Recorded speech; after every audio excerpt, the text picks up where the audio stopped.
रात के 9 बजे पति ऑफिस से घर आया। पत्नी ने आते ही उससे लड़ना शुरू कर दिया क्योंकि वह उसे पसंद नहीं करती थी। पति ने कहा, मुझे खाना तो दे दो, बहुत भूख लगी है। पत्नी बोली, खुद जाकर खा लो, मुझे नींद आ रही है। पति चुपचाप सुनता रहा और पत्नी पूरी रात उससे लड़ती रही। जब सुबह हुई तो पति ने कहा, मुझे नाश्ता तो दे दो। पत्नी ने गुस्से में कहा, मैं तुझसे तंग आ गई हूँ, तू मर जाए।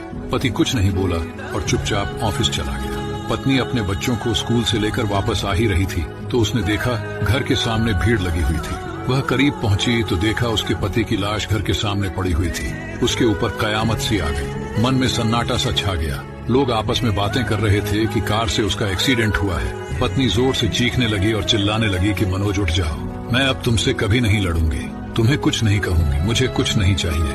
उठो मनोज, तुम्हें भूख लगी थी ना, चलो मैं खाना देती हूँ, मुझे छोड़कर ना जाओ, उठ जाओ। लेकिन मनोज कैसे उठता, इसे तो उसकी बद्दुआ ने मार दिया था।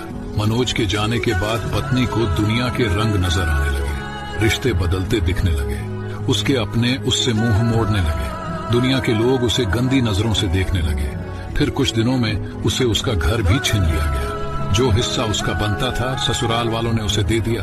पति के मरने के बाद उसे एहसास हुआ कि पति जैसा भी हो, चाहे पसंद का हो या नापसंद का, लेकिन औरत के सर का ताज होता है। अगर सहमत है तो कमेंट